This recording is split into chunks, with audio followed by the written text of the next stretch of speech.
I showed up unexpectedly at the special party and saw my wife fleeing out the back with her boss, and in that instant, the world seemed to spin upside down.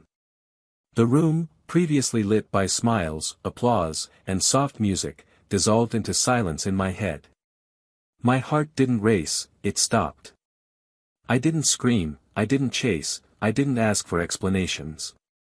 There was something in that look in her eyes, a dirty fear and a restless rush, that said more than any words. And I, frozen in the middle of that crowd applauding a speech that no longer mattered, understood everything. I turned around and left behind not only the party, but what was left of our marriage.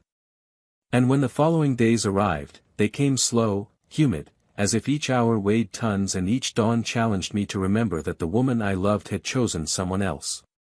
Those who run away don't respect those who wait, was all I could say when, days later, she tried to find me. She tried to mumble something. She tried to smile, as if pretending normality. She tried to use the sweet tone that used to work for everything. But it didn't work. Her voice, in that moment, sounded like the whisper of a door closing, and I listened to each word with the weight of someone who knows there's no going back after the break. At first, I didn't know whether to feel anger or shame. Betrayal is a kind of pain that doesn't bleed, but bleeds from within. It doesn't mark the body, but shatters the soul, taking away hunger, sleep, the taste for simple things. The songs that were once ours became noise. The bed became a battlefield. Her perfume lingered on the pillow for weeks, torturing me in silence. But what hurt most was the silence. Not hers. Mine.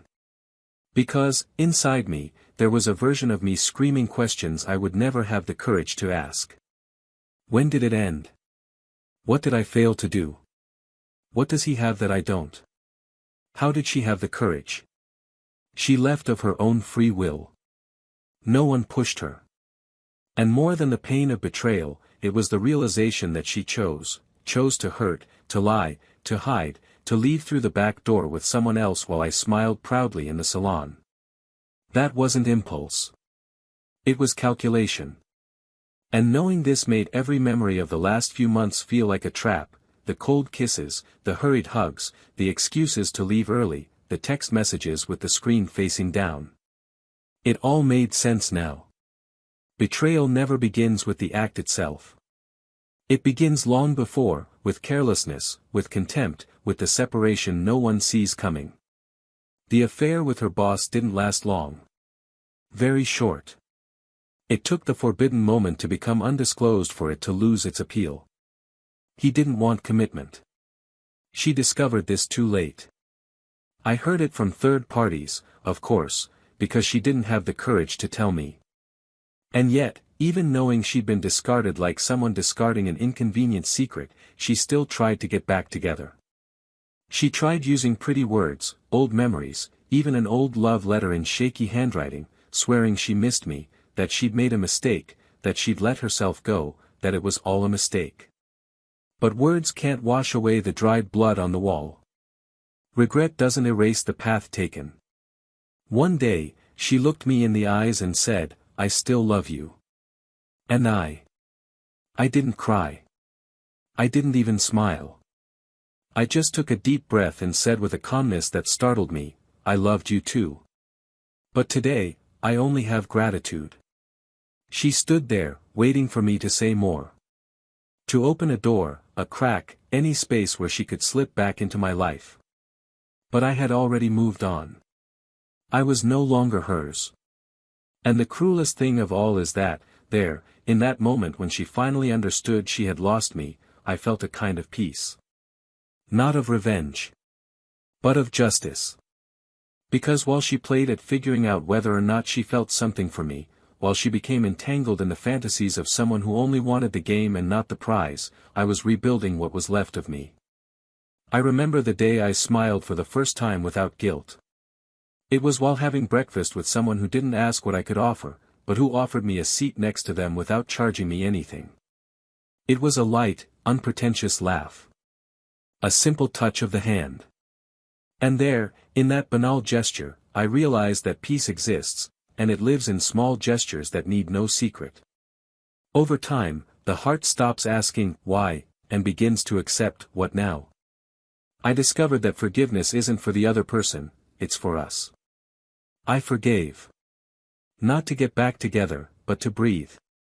To sleep peacefully. To leave the past exactly where it belonged, behind. But she couldn't. With each brief reunion, with each subtle attempt at closeness, her gaze screamed everything her mouth could no longer say. It screamed despair, guilt, regret, longing. She had the face of someone who understood, too late, that true love can't be exchanged for adrenaline. That the embrace of someone who waits for you is worth more than the touch of someone who secretly desires you. That a life together can't be destroyed by a moment of vanity. Today, she lives with the absence of what she had. And I, with the presence of what I built. I didn't need to shout my pain to the world. I didn't need to seek revenge. Life takes care of that. Because the true punishment isn't losing the love of another. It's losing yourself within yourself, in the echo of the wrong choice. It's hearing, I loved you too, at a time when it no longer matters. But what she never knew, what she never imagined, is that before that party, before that backdoor escape, before everything fell apart, there was something I discovered, something that could have changed everything. And maybe, just maybe, she never cheated first. But that part of the story, that part, nobody saw coming. Welcome to the channel. Here, no form of betrayal is romanticized or condoned. The stories you'll hear are fiction, but the feelings are real, because the pain of betrayal is always devastating. Our purpose is to show, with intensity and truth, how bad choices can destroy what's most valuable, love and trust. Brace yourself, what you're about to hear is a shocking story. They met on a random Sunday, in a nondescript coffee shop, the kind no one photographs but which welcomes memories without asking permission. He ordered a double espresso, she a chamomile tea.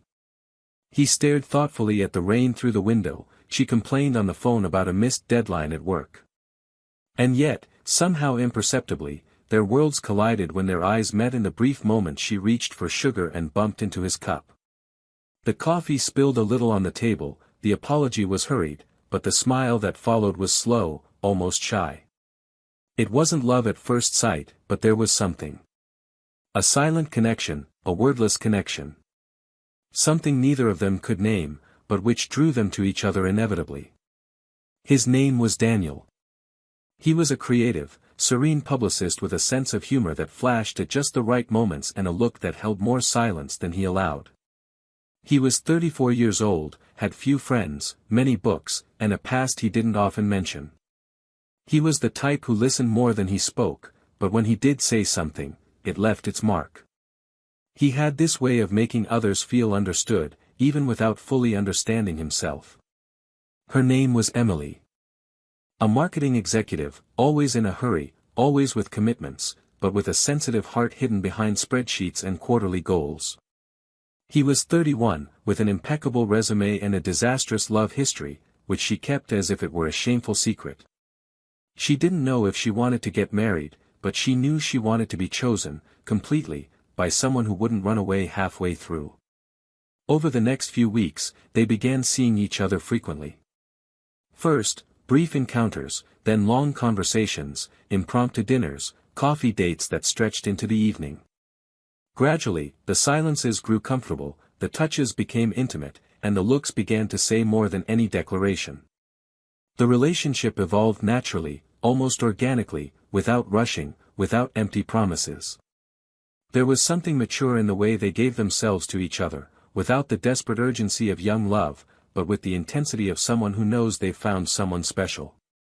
The first, I love you, came on an ordinary night, after a bad day.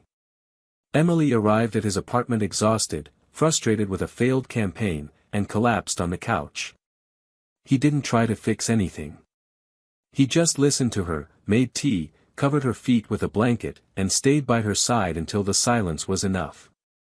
When she looked up and saw him there, available, unhurried, non-judgmental, simply present, she said softly, as if discovering a certainty, I love you.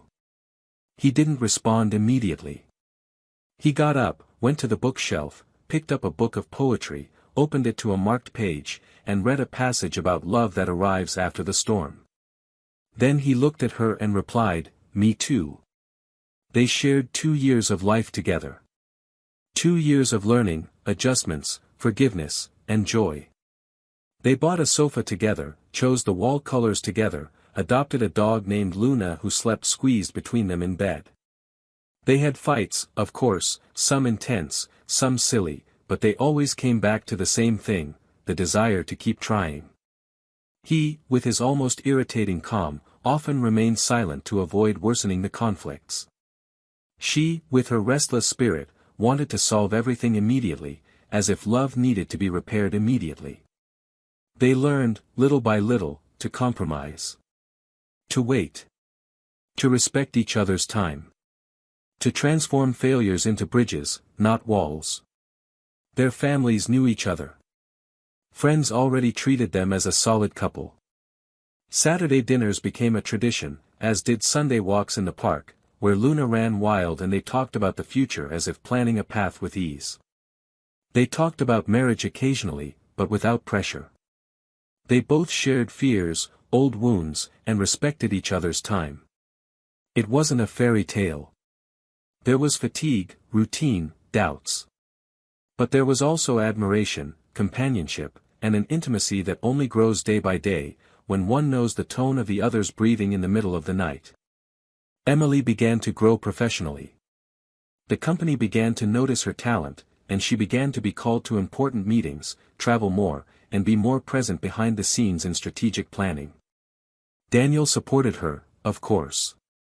He was proud of how brilliant she was, how she stood out. But he also felt, occasionally, a subtle unease. Not jealousy. But fear. Fear of being left behind. Not because she was bad or selfish.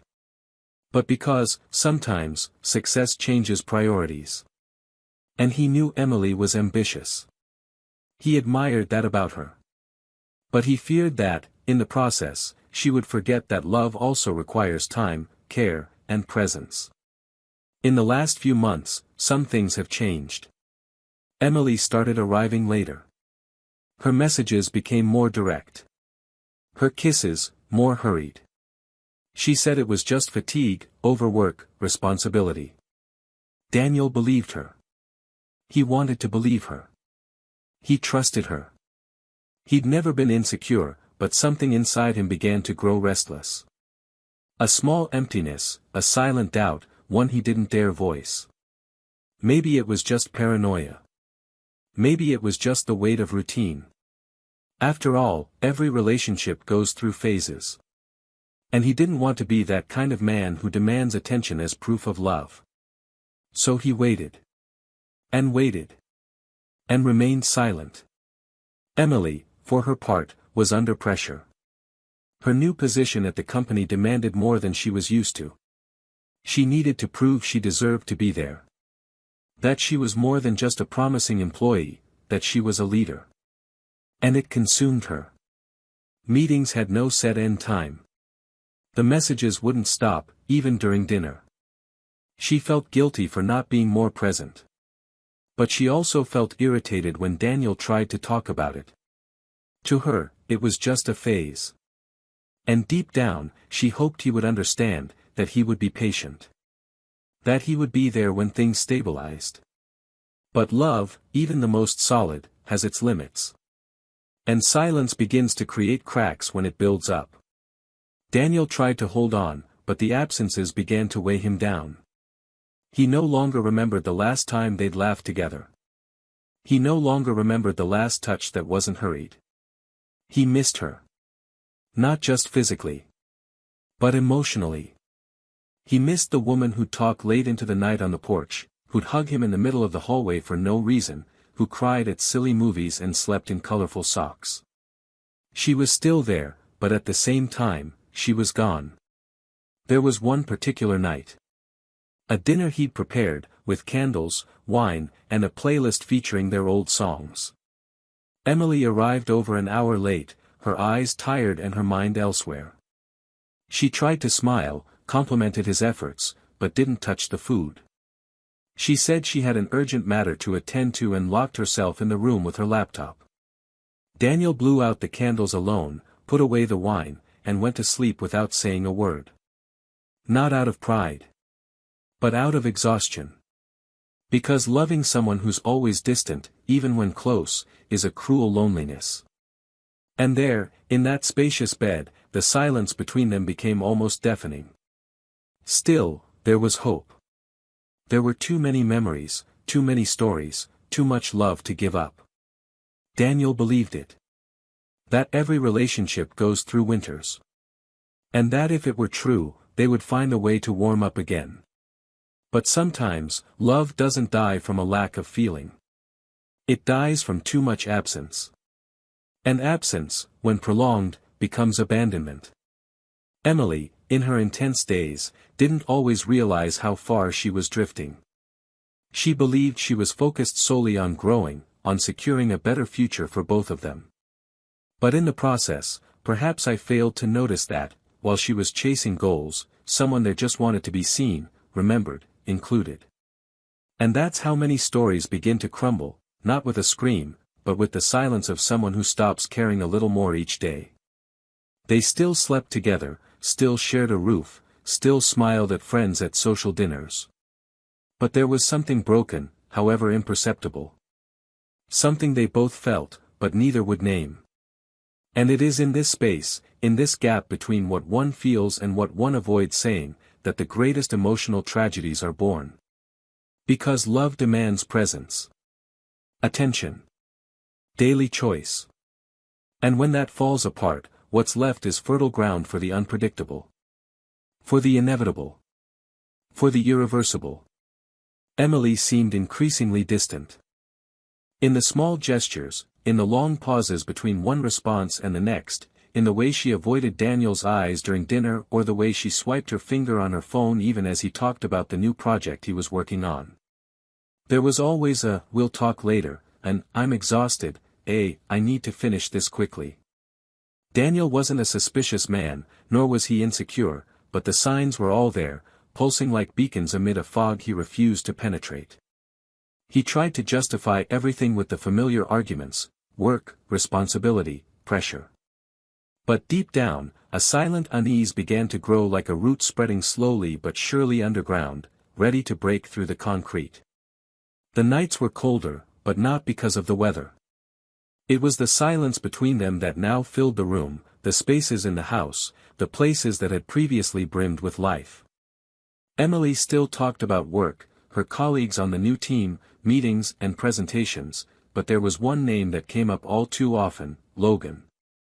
He was the new director of the department, recently hired, with a reputation that predated his arrival and a charisma she couldn't hide when discussing.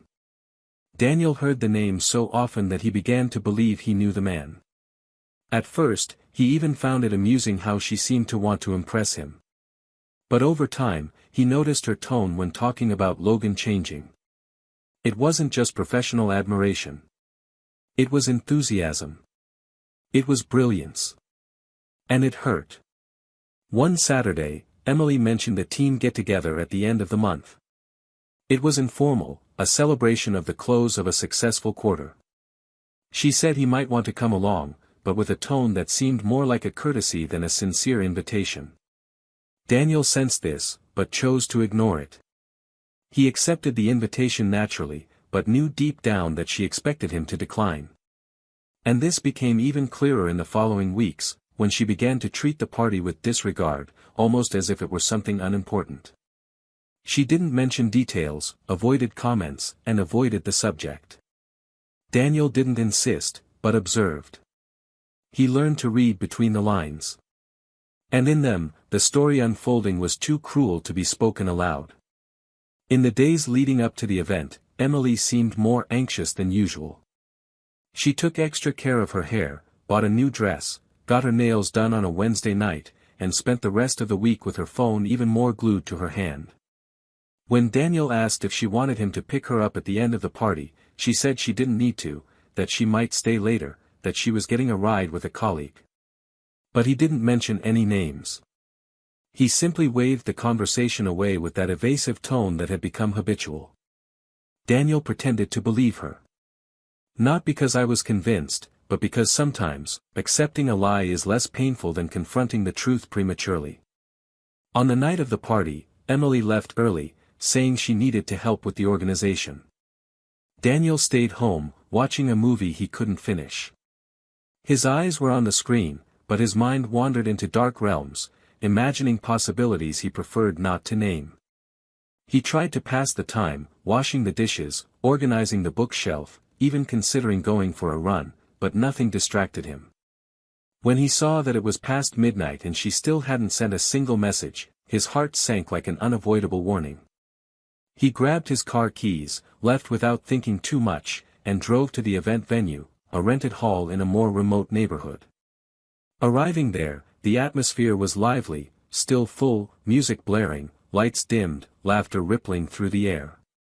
He slipped in unnoticed, went through the side door, and watched from afar. He wasn't looking for drama, he didn't want scandal.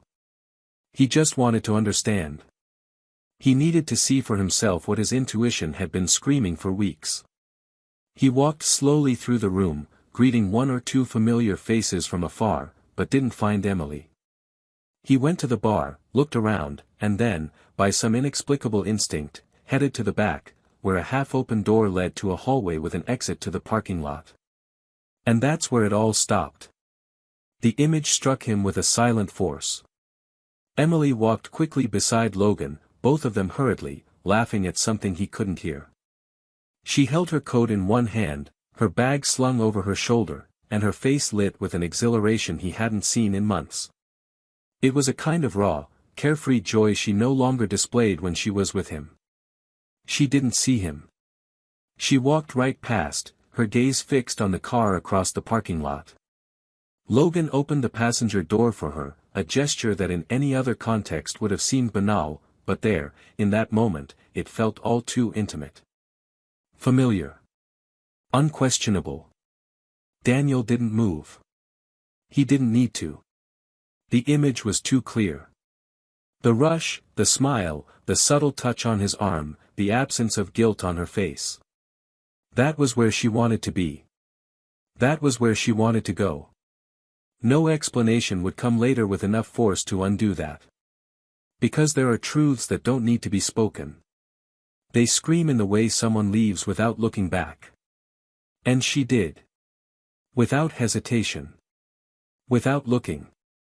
Without even imagining that he was there, standing there, burying what was left of the love they once built together. He returned home in silence. The world around him seemed distant, as if everything had lost its sound. He entered the apartment, saw her cup still in the sink, her slippers near the sofa, the perfume in the hallway. Everything so familiar, so everyday, and now, so strange.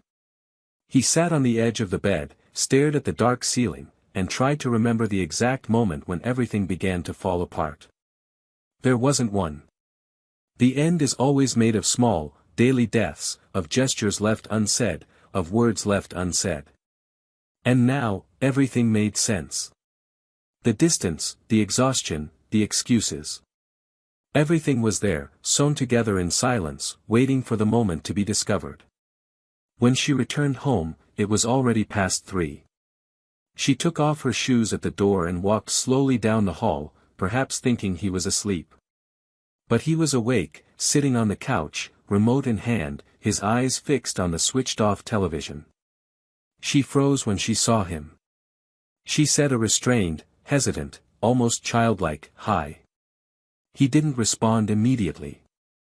He just looked at her, a weariness on his face she'd never seen before. A thick silence settled between them. A silence that didn't ask for explanations, that didn't want confessions, only made it clear that something there had died, even if it was still breathing.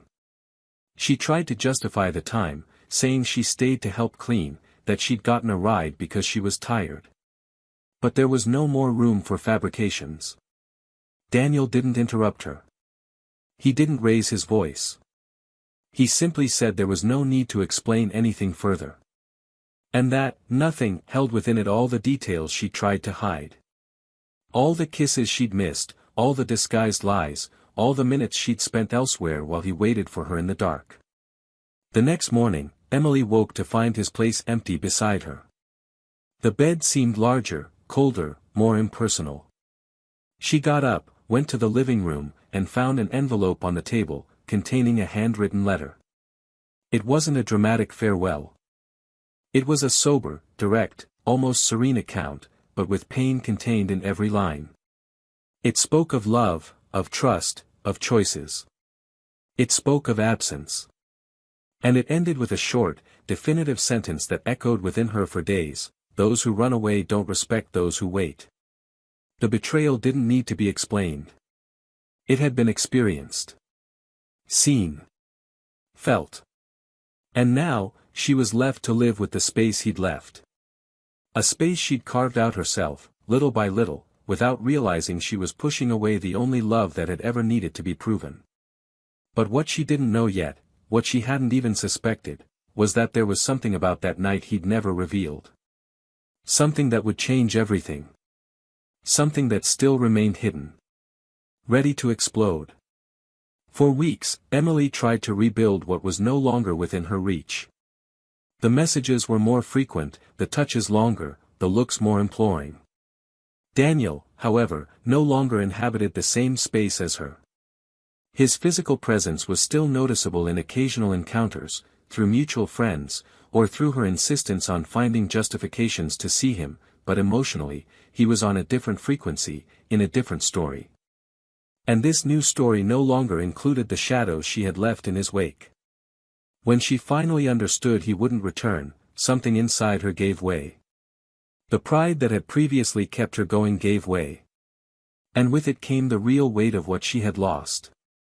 Regret was no longer a vague word, it was a concrete, daily, and unbearable pain. She tried to see him again, more directly. She sent a message asking to meet. She needed to say everything that was still stuck in her throat. He replied, in a few words, that they could talk, without tension, without resentment. They met at a discreet cafe, away from the eyes that could embarrass. It was a cloudy afternoon, the kind that seems to foretell something important is about to happen. Emily arrived first, with restless hands, tired eyes, and a dress she knew he liked. When Daniel entered, she stood, a little unsure, but he greeted her kindly. There was no coldness in his gaze, but neither was there the same sparkle as before. They sat across from each other, and for a few seconds, all was silent. Emily began by apologizing, not out of obligation, but because she finally felt the true weight of what she had done. She said she knew how much she had hurt him, that she now understood the consequences of everything, that what she had lost was much more than a relationship, he was the only person who truly saw her. Daniel listened without interrupting, his eyes fixed on hers. When she finished, he took a deep breath and said he held no grudges, that he had learned to forgive, not for her sake, but for himself. Emily was moved. She asked if there was any chance, even a slight one, of starting over. Daniel lowered his eyes, as if searching for the exact words within a feeling that no longer exists. He said she would always be part of his story, that it wasn't possible to erase everything they'd experienced, but that now there was someone else. Emily fell silent. The air seemed to thicken. She looked outside, disguising her shock, and then looked back at him, asking who it was. Daniel hesitated for a second, and then smiled, not ironically, but serenely. He said it was someone who arrived slowly, demanding nothing, simply offering peace. And then, for the first time in the entire conversation, Emily's eyes filled with tears. She asked how it had happened, so quickly, so naturally. And it was at that moment that Daniel, still serene, revealed what he had kept silent until then. He said he needed to tell her something she didn't know. Something that might make her understand definitively that the past couldn't be reconstructed. Emily tensed, waited, confused.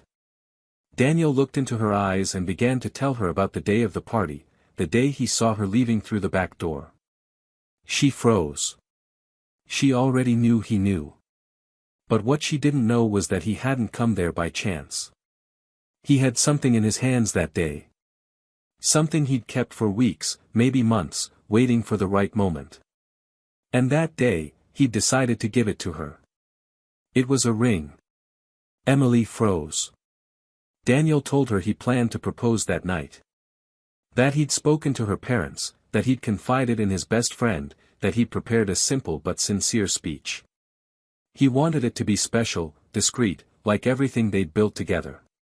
That even with the growing distance, he still believed they could start over, that it was just a phase. The ring was in his pocket when he saw her laughing next to another man, running away like a lovesick teenager. And in that instant, he knew that gift would never happen. Emily held her breath, her eyes wide, her face in utter shock. Daniel said he hadn't told her before because, deep down, he believed she didn't deserve to carry that burden. But now, seeing that she was searching for answers, that she wanted to understand the pain he'd never been able to express with words, he felt it was only fair to share this last part of the story. Emily began to cry, unable to control herself. She tried to speak, but her voice faltered. She said she'd never imagined. That if she'd known, maybe. And then she stopped. Because there was no more room for maybes. Everything had already happened. The wound was made. And now, what hurt wasn't just the guilt of the betrayal, but the knowledge of what she'd destroyed. Daniel remained silent, letting her grieve. Emily then asked if he still had the ring. He said yes, but that it was no longer with him. He said that a few weeks later, he left the ring in a place she would never find, under a tree in the park where they used to walk on Sundays. He buried it there, like someone burying an unfulfilled promise. Emily brought her hand to her mouth, trying to hold back a sob. There was nothing more to say. She only felt the emptiness of what she had lost. He stood, placed the payment on the table, and before leaving, said tenderly, "I forgive you. But I wouldn't come back even if time came back to me." And he left. Without looking back. Without hesitation. Emily stood there, teary-eyed, reliving every detail of the past few months, trying to find a moment she could have done differently. But there was no going back. The pain that now resided within her was that of someone who understands that betrayal doesn't just destroy a heart, it destroys futures, plans, and what could have been eternal. And she would have to learn to live with that. She never knew if he'd actually buried the ring or said it to help her move on. But on several nights, he returned to that park, sat silently near the tree, as if searching for a piece of himself. He found nothing. Nothing remained. Only the echo of a wasted love, and the certainty that sometimes the worst punishment is realizing, too late, that you betray not just one person, you betray an entire story. And that story could never be written again. Emily didn't return home that night. After Daniel left the cafe, she remained there for hours, immersed in a silence that not even the surrounding noise could penetrate. His words swirled in her mind like thin blades, sharp, cold, cutting. Not because of their aggression, but because of their precision. What he had said, the way he had said it, the devastating calm in each sentence, it disarmed her in a way no argument could. She didn't know what hurt more, having betrayed a man who loved her, or knowing he was ready to ask the most important question of their lives on the very day she had chosen him last. When she finally left the cafe, the sun had already set, and the chill of the night seemed to match the rigidity of what she now carried in her chest, a mixture of regret and helplessness that no amount of action could undo. In the following days, she withdrew from everything. She took leave from work, turned off her cell phone, and stopped going to the same places. She slept poorly, ate little, and the few times she tried to distract her mind, she ended up being pulled back by memories. She replayed the details. The delays. The averted glances. The indifference. And now, every gesture that once seemed justifiable took the form of a cruel mistake. Everything was a symptom of an emotional neglect she herself had fostered. Time, once an enemy in the hands of haste and ambition, was now an open field of useless hours, where she wandered aimlessly. And in this void, a silent desire arose, to ask for forgiveness again, not to have him back, but to at least close that wound with dignity. 2 weeks later, she summoned the courage to go to the apartment where they had lived together. The building was the same, the elevator still gave off the same metallic smell, but the journey felt different, as if she were crossing territory that no longer belonged to her. She knocked hesitantly on the door. When Daniel opened it, she felt a punch in the gut when she saw his face. He looked fine. Not happy, at least not the way she remembered, but at peace. A kind of serenity that only exists when someone finally finds ground after a storm. He made room for her to enter. The living room had been rearranged, the furniture moved, and there was a new painting on the wall, an abstract painting in soft tones, as if the decoration heralded a new beginning, far from the past they had shared. She sat on the sofa cautiously. She didn't want to intrude. Daniel sat on the other side. And for a moment, they simply observed each other, as if recognizing old features in new faces. Emily began by saying she wasn't there to beg, nor to reverse anything. She simply wanted to say things she hadn't been able to say before, when there was still a chance. She apologized not only for the betrayal, but for the emotional abandonment that preceded the fall. She said she now understood the value of presence, of listening, of a light touch, of a shared routine. And that if it hurt so much today, it was because she'd lost what can only be found once. Daniel listened in silence, his eyes fixed on her, but with an unreadable expression. When she finished, he stood and walked to a small box on the bookshelf. He took out a letter folded in 4. He said he'd written it days after seeing her with Logan, but he'd never had the courage to deliver it. He thought it wouldn't make a difference. But now, seeing her there, so defenseless, so exposed, perhaps it was time. He held out the letter. Emily took it with trembling hands, opened it slowly, and began to read. It wasn't an angry letter. It was a calm, metaphorical outburst, in which Daniel described love as a bridge built by two, a bridge she'd decided to cross alone, without warning, leaving him standing in the middle, weighed down by a future that would never arrive. She wept silently, and when she finished reading, she looked at him with red eyes and said she deserved it. But then Daniel approached her and said something she hadn't expected. He told her he'd met someone. A woman who appeared without warning, during a random walk, and who gradually filled the spaces she'd left empty. He said it was still early days, that he didn't know what was to come, but that there was a silent truth in her, a respect for time, a gentleness in her gaze that he hadn't known existed. Emily took a deep breath. She swallowed the pain without arguing. She simply asked if this new woman knew everything. Daniel nodded. He said he hadn't hidden anything. And that, contrary to what she might have imagined, there was no judgment. Only listening. Only understanding. Emily stood, walked to the door, and before leaving, said she hoped he was happy. Not out of politeness. But because deep down, she knew he deserved it more than anyone. When the door closed behind her, a thick silence filled the hallway. She walked slowly down the stairs, out onto the street, and walked aimlessly. She passed a shop window and saw her reflection, a disheveled, haggard woman, but curiously, more human than ever. Perhaps this was part of the rebuilding process. Of mourning. Of learning. In the months that followed, she distanced herself from everything that reminded her of him. She moved apartments, returned to work with a new rhythm, more conscious, less ambitious. She stopped seeking acceptance in external applause and began to observe herself more closely. She went to therapy. She read books. She wrote letters she never sent. And, little by little, she began to understand that some stories cannot be returned because they shouldn't be. That some losses are necessary to teach the value of permanence. And that love isn't about who says they love, it's about who stays when life gets tough. Daniel, for his part, built a new chapter. Unhurriedly. Unpressured. With a woman who made him smile lightly, spontaneously. Who hugged him without warning and laughed at his silences.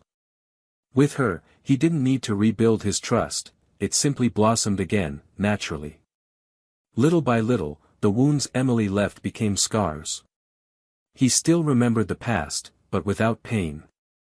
Only with respect for who he was, and who he had become after all this. A year later, by coincidence or a twist of fate, Daniel and Emily met at a wedding of mutual friends. They were at different tables, with different groups, but when their eyes met, there was a silent wave. During the reception, they met in the garden, away from the music and hubbub. They talked about life, about the changes. Emily spoke of a new project, how she was learning to live more calmly. Daniel spoke of his new house, his adopted dog, and the woman he now shared his Sundays with. She smiled tenderly. She said she was happy for him. And he believed her. Because there was no longer regret in her eyes, only the melancholy maturity of someone who understood that true loves are rare, and that when they are lost, life goes on, but never in the same way. Before they said goodbye, Emily asked, almost childishly, if he thought it all had a purpose. Daniel smiled thoughtfully and replied that perhaps the purpose isn't to understand the reasons for losses, but to learn not to waste what's gained. She nodded, touched his arm lightly, and said goodbye. No promises, no expectations. Just a clean, dignified goodbye, like someone finally accepting that love, when lost, leaves a space that will never be filled in the same way, but that can teach, in a profound way, not to repeat the same mistakes. And there, in that garden illuminated by strung lights and laughter in the background, two worlds that were once one bid farewell with gratitude. Not with joy. Not with sadness. But with the mature awareness that loving is also knowing how to let go. And that some people, no matter how much they were everything at one time, are not destined to be part of the end. But rather of the change. Of the transformation. Of the hardest and, perhaps, most necessary lesson. That night of their reunion, after their eyes met across separate tables and the garden served as a refuge for a heartbreak-free farewell, something invisible and definitive settled between them. It wasn't the kind of closure one writes aloud, but a silent, mature conclusion, built over time, through absence, and through the transformation each had undergone along opposite paths. Daniel left the wedding with a certain relief, like someone closing a door not out of anger, but because there's nothing left to seek on the other side. Emily stayed a little longer, chatting with acquaintances, smiling with a certain lightness she hadn't felt before. They both knew, even without needing to say it, that this was the final chapter of a story that had ended long before the party ended. In the following days, Daniel lived with the serenity of someone who no longer owed anything to anyone.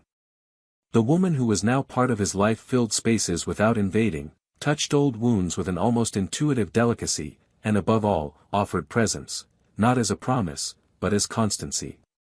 She didn't compete with ghosts, didn't demand comparison, simply made herself present, in her gaze, in her gestures, in the silence shared on Sunday mornings. What grew between them was different from what Daniel had with Emily, and perhaps for that very reason it was so precious. It was simpler, less impulsive, but more solid. He no longer needed to wonder if he was enough. He no longer needed to guess what the other felt. There, everything was clear, even if often unspoken. Emily, on the other hand, plunged into a deeper introspection than she ever imagined she was capable of. That reunion stirred up issues she thought had already been resolved. Not because she still wanted Daniel back, she had already understood that, but because seeing that he had truly moved on, that he had been able to love again with greater strength, more dedication, more security, made her realize how deeply she herself was still tied to a past she couldn't fully let go of. She began to question how she had been handling her choices, not only in love, but in life. She realized that the mistake hadn't been just the betrayal, but the series of daily decisions that failed to prioritize what truly mattered. She hadn't just lost Daniel. She had lost herself in the process. It was during this period that she began giving lectures on emotional management in corporate settings. She used her own experience, without going into personal details, as a basis for discussing limits, choices, and the effects of impulsive decisions. She discovered that by sharing her weaknesses with others, she didn't become less, but more human. She began to be sought out not only by colleagues who admired her professional strength, but also by women who saw in her a rare honesty, that of someone who didn't shy away from mistakes, but also didn't allow herself to be defined by them. Gradually, she began to understand that redemption isn't achieved by returning to the past, but by reinventing the present. Meanwhile, Daniel and his new partner traveled to small towns on weekends, planted a vegetable garden in their newly purchased backyard, and gradually decorated the house, choosing each object with meaning. He still thought about Emily sometimes, but as one remembers a place they once lived that, despite the fond memories, no longer matches who they are. He was grateful for everything he'd experienced, even the pain, because it had transformed him.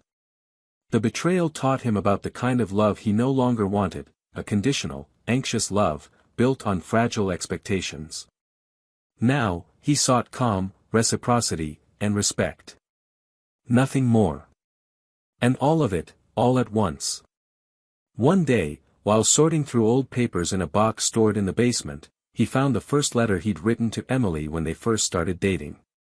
It was a simple note, tied with a blue ribbon, in which he talked about how she'd brought color to days that had previously seemed gray. He reread the paper with a melancholy smile, and instead of putting it away again, he decided to burn it in the fireplace. Not out of anger, but as a symbol that those days were no longer part of his present. And that same night, he decided to make a special dinner for his partner. He prepared her favorite recipe, played the music they'd listened to together, and at the end of the meal, he announced he was ready to take a new step. Meanwhile, Emily was invited to give a talk at a university, at an event discussing personal ethics and professional choices. She accepted enthusiastically, but what took her by surprise was the suggested topic, the silent consequences of ill-informed decisions. Upon hearing the title, her chest tightened. Not because it still hurt, but because she understood that the story she'd lived had become a tool. It was possible to use pain as fuel for truth. And on that stage, in front of hundreds of young people, she told her story, no names, no intimate details, but with such honesty that, at the end, she received a standing ovation. Someone asked her, during the Q&A, what she'd learned most from all of that. She thought for a few seconds and replied that sometimes losing the right person is the price you pay for not knowing the value of what you have at the right time. There was silence after that. A deep, respectful silence, full of understanding. As she was leaving, a student approached her and said she'd ended a toxic relationship that morning, and that listening to that talk was like closing the door with the certainty of having done the right thing. Emily thanked her, touched. Life was moving on, in unexpected ways. And she was finally beginning to feel like she was forging a new path, one that didn't define her by what she did wrong, but by what she chose to do now. The pain was still there, but it was part of the baggage, no longer an anchor. Daniel, for his part, took advantage of the weekend to visit his parents. He sat in the backyard of the house where he grew up, had coffee with his father in silence, and then walked around the neighborhood with his mother. He talked about his plans, his new house, and the books he was writing. He had begun to record short chronicles inspired by people he knew, in everyday situations. Writing became a way to process everything, to transform memories into learning. One of the texts that resonated most with him was called, "Those Who Flee, Do Not Respect Those Who Wait."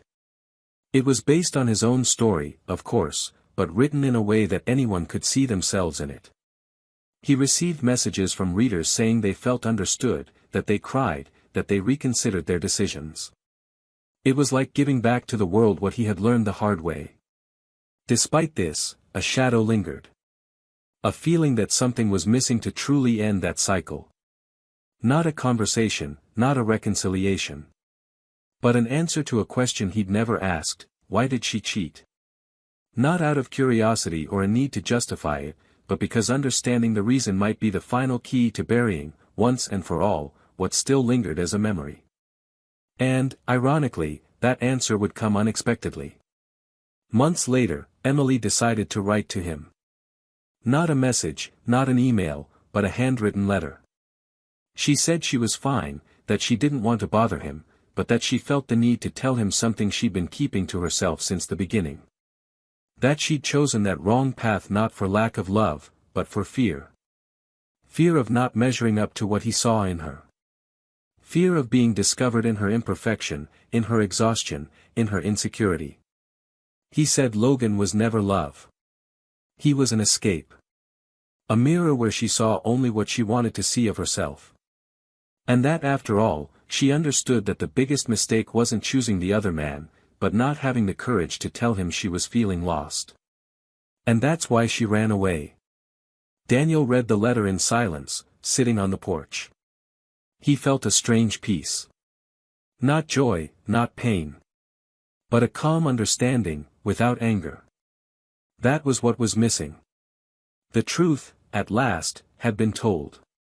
The final piece of the puzzle had fallen into place, and with it, the past finally stopped weighing like a debt. He put the letter away in a drawer, and that night, he slept with a sleep he hadn't known in a long time. Emily, when she sent that letter, didn't expect a reply. And she never received one. But in that gesture, she found her own freedom. And so, from opposite sides of the same memory, they both finally freed themselves. Because sometimes, to close a story, you don't have to erase it, you have to embrace it. And that, now, they both had done. Daniel watched the fine raindrops slide down the window of the bookstore where he usually spent his late afternoons when he needed to quiet his thoughts. That afternoon was no different, and perhaps that's why I'd chosen that same spot. An old habit that persisted, even in times of change. The smell of paper and coffee always had the power to calm him. Emily's letter, received days earlier, was still folded in his coat pocket, not because he needed to reread it, but because something in that belated truth still haunted him like an unresolved vestige. It was as if the past, no matter how much he now understood it, still resisted being completely erased. It wasn't pain, it wasn't sorrow, it was simply the echo of a story that had passed, and that, even overcome, left subtle marks on everything he still was. The woman who was now part of her life, Laura, began to notice a different stillness in Daniel. It wasn't detachment, but introspection. He was there, present, attentive, loving, but there were moments when she noticed his gaze wandering off into the distance, as if searching for something he couldn't name. One night, while they were having dinner at home, she leaned across the table and said in a low but firm voice that she knew the past still whispered within him. Daniel, surprised by the precision with which she named what he himself barely understood, took a while to respond. Then, he released the silence he'd been carrying for the past few days. He told her about the letter, about the way Emily described the fear, the insecurity, and the fragility he'd never had the courage to expose. He told her everything calmly, without dramatization, but with honesty. Laura listened without interrupting. When he finished, she said she didn't mind the ghosts that still visited him, as long as he didn't let them live among them. Laura's gesture, her maturity in dealing with it, made Daniel see more clearly what he had built. This wasn't just a new relationship. It was a new way of loving. Not based on unbridled passion, nor on expectations or idealizations, but on dialogue, patience, and truth. That night, after everything was said, they lay in a silent embrace, and for the first time in many years, Daniel felt there was no longer any noise between what he felt and what he experienced. Meanwhile, Emily was beginning to take firmer steps on her journey of personal reconstruction. The invitation to publish a book came unexpectedly, after one of her most impactful talks. An editor who was present approached her at the end and asked if she had ever considered putting that experience into writing. The idea frightened her at first. Exposing herself like that, putting into words the flaws that had haunted her for so long, required courage. But after a few nights of reflection and discarded drafts, she decided to write. It wouldn't be an autobiography, but a candid narrative about choices, fears, and new beginnings. The title came naturally, Incomplete. Not because she still felt that way, but because everyone, to some degree, does. And acknowledging that, instead of feigning completeness, is the first step to change. During the writing process, Emily revisited places, memories, and emotions she thought she had overcome. She cried alone in front of her computer more times than she imagined. She reread old messages, deleted photos she had retrieved from a forgotten cloud, and rediscovered a version of herself that hurt, but also needed to be embraced. With each chapter, she purged a part of the pain and, with it, was reborn a little. The narrative came to life, and with it, the Emily who allowed herself to fail, to forgive herself, and, above all, to move forward with dignity. It was during this same period that she met Logan again. The encounter was brief, casual, at a large corporate event. She saw him from a distance and, instinctively, wanted to avoid him. But he recognized her first and approached. The conversation was polite, formal, and in less than 5 minutes, everything between them reduced to what it had always been, nothing.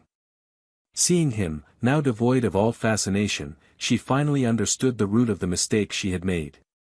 Logan was never the cause, he was the consequence. A consequence of her escape from herself.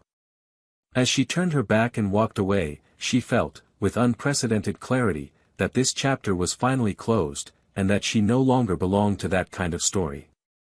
Lara, meanwhile, discovered she was expecting a baby. The news arrived on a sunny Sunday, the kind that seems chosen for announcing big things. She hesitated before telling Daniel. She knew his past still resonated, even if less and less. But when she saw him reading silently on the sofa, barefoot and cup of tea between his fingers, she knew there was no better time.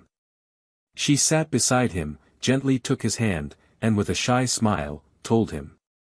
Daniel took a second to absorb it, then another to smile back, and then he leaned in to kiss her wordlessly. In that gesture, there was everything, acceptance, love, surrender. And in his gaze, for the first time in a long time, there was no shadow. The months passed quickly. Emily's book was released to positive acclaim. She received invitations for interviews and was invited to panels on human relationships and emotional maturity. On one occasion, she was approached by a young woman who told her that, after reading her book, she decided to break off an abusive relationship and return to school. Emily was moved. She realized that even the most serious mistakes can be used as a tool for healing, not to erase the past, but to prevent it from happening again in the lives of others. She began to understand that perhaps her mission there wasn't to make amends for what she did to Daniel, but to ensure that no one else had to go through what he had. Lara and Daniel decorated the baby's room together, little by little, amidst laughter and indecisions about colors and themes. It was a light process, full of small joys, like assembling a life with pieces of tenderness. He wrote letters to his future son, unsure if he would ever deliver him, but hoping that one day the little one would know who the father was who was waiting for him, and everything he had learned before he was ready to receive him. In one of these letters, he wrote that loving someone begins with knowing the right time to leave when they are hurting. And that some absences teach more than 1,000 presences. He kept this letter in a wooden box, along with the first pair of socks they bought for the baby. It was there that his story now lived, not in painful memories, but in the conscious choices of the present. Emily learned of the pregnancy through a mutual friend. The news came without warning, like almost everything definitive. She didn't cry. She didn't feel envy. Just a curious emptiness. A respectful silence for what could have been hers, but never was. She spent the afternoon wandering aimlessly through the city, until she reached a park where she used to run with Daniel and Luna. She sat on her usual bench, watching children play with their parents, and there she understood that their story was never about betrayal, forgiveness, or goodbye. It was about choices. And that true love, the kind that lasts, is made of simple, constant, committed choices, even when the passion fades. She didn't have that with him. Because at the decisive moment, she chose otherwise. And now, it was too late to undo it. The sun was beginning to set when she pulled a small envelope from her pocket. Inside was a copy of the letter she had sent months earlier. She reread it. She smiled bitterly. And then, without hesitation, she tore it up. Not in denial of what she felt, but in acceptance of what she had experienced. There was nothing more to be said, nothing to be fixed. Some letters exist only to be written, not to be answered. She got up from the bench, adjusted her scarf around her neck, and walked into the late afternoon, feeling lighter than she had in a long time. Daniel, at that very moment, sat at the piano in the living room while Lara read on the sofa. He played a simple, improvised melody with calm notes. It was as if he were translating the peace he now felt into music. At one point, she stood up, came closer, rested her head on his shoulder, and whispered that it was the most beautiful sound he had ever made. He smiled, never stopping playing. Because now, finally, he knew he no longer needed to search for melodies that recalled the past. Life, at last, was in tune with the present. And love, this time, no longer needed to protect itself from fear. Time followed its course with silent precision, as if the universe knew exactly where each piece needed to be for the truths to be revealed with the impact they deserved.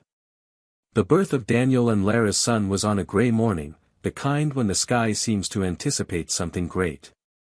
Still in the maternity ward, holding the baby in his arms for the first time, Daniel felt not only the emotion of a father seeing his world reborn in small, fragile eyes, he felt a cycle closing.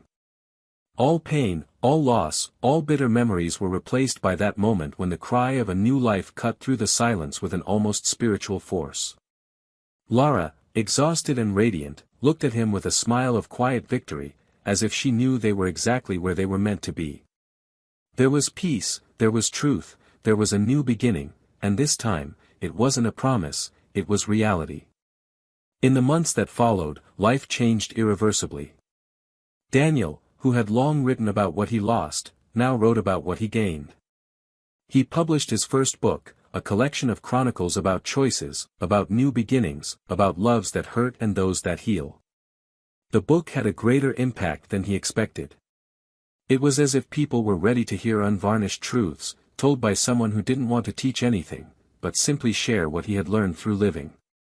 In one of his interviews, when asked what had changed most in him after the betrayal he suffered years before, he replied that it was the ability to truly forgive, not as a concession to the other, but as a liberation from himself.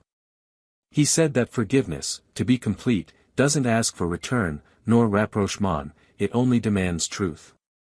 And his truth now had a name, a house full of laughter, and a pair of small eyes that called him father. Emily followed the book's success from afar. She bought a copy, read it in silence, and cried at several passages, especially the not-so-obvious ones. Not because of the texts themselves, but because of the maturity with which Daniel described feelings she herself could barely name when she was experiencing them with him. It was there, reading those pages, that she realized that the man she betrayed had not only survived the pain, he had blossomed from it. And this realization was as shocking as it was liberating. For the first time, she felt not guilt, but humility. Humility to recognize that her role in his life was brief but essential. She was the breaking point, the unexpected turn that made him change paths. And in understanding this, Emily understood her own role in the story that was no longer hers. Her book also gained traction, but in a different niche, with a different tone. She continued to speak, sought out by women and men who saw themselves in the fragments she shared. And despite becoming a reference on topics such as regret, starting over, and emotional maturity, she knew her legacy wasn't professional success. It was the courage of facing the consequences head-on, of not running away from her own failures, and of doing something useful with the pain she caused. She never again became deeply involved with anyone. Not as punishment, but because love, for her, took on such a sacred meaning that she preferred to wait for something that truly touched her, rather than settle for any convenient approach. She learned to value silence, presence, and a slow touch. She began growing plants at home, as a daily exercise in patience and care. She cared for what remained, not what passed. One afternoon, she was invited to a literary event, and among the invited authors, she saw Daniel's name. They hadn't met in person in years. She considered not going, but something inside her urged her on. She sat at the back of the auditorium, hoping to be just one of many. He appeared on stage with his son in his arms, a spontaneous moment that drew smiles from the audience. He was the image of completeness, not perfection, but real presence, the solid construction she had so often postponed. During the conversation, he spoke of love, but without clichés. He spoke of fidelity as a daily choice, of respect as the language of affection, and of silences that also speak volumes. Emily heard every word as if they were heartbeats. There was no pain. There was no longing. There was only admiration and a rare kind of acceptance that only arises when time and awareness work together. At the end of the event, she decided not to approach. There was no need. They had already said everything that mattered. Her presence there, invisible, was enough to seal what had already been resolved. She left the place with a discreet smile, taking a deep breath, and understood that sometimes the most powerful forgiveness is the one we give ourselves when we finally stop hoping for an outcome that will save us.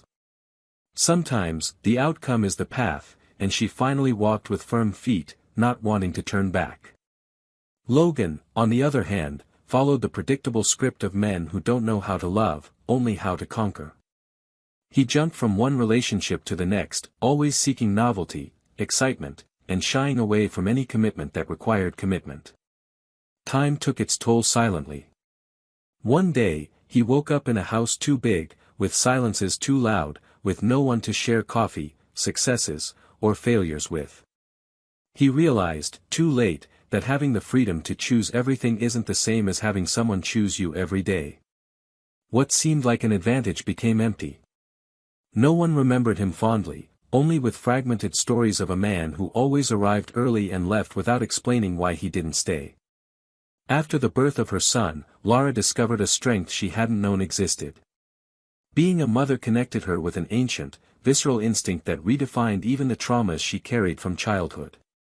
She raised her son alongside Daniel with gentleness and firmness. She didn't demand grandiose promises or public declarations. It was in the way she held his hand at night, or how she laughed at his distractions, that love showed itself. It was there, built on new but real foundations. And with each passing day, it became clearer that the two of them weren't what was left after a shipwreck. They were the conscious construction of a new harbor, one where love was no longer sinkable. And so, each of those involved followed their own paths, marked by losses, choices, and the inevitable passing of time. No wounds were left open. No debts remained.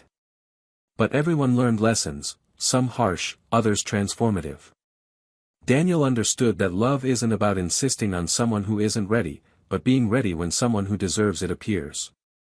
Emily learned that her rush to escape herself made her lose what she needed most, time to mature alongside the one who truly loved her. Laura experienced the confirmation that it's possible to love someone who's been broken, as long as they're willing to rebuild. And the world, as always, kept turning. But within them, a new axis had formed.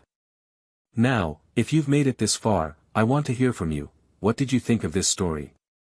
Comment below with your opinion. We want to hear from you. And of course, if you're not already subscribed to the channel, subscribe now, turn on notifications, and don't miss the next stories. This story shows us, with both rawness and beauty, how betrayal can not only destroy a relationship but also erase dreams, derail destinies, and leave scars that no amount of time can completely erase. True love requires presence, conscious choices, respect in the details, and truth in silence. And when someone chooses to betray, they're saying much more about themselves than about the other person. They're saying they didn't understand the value of what they have. Remember, this channel never condones any kind of cheating.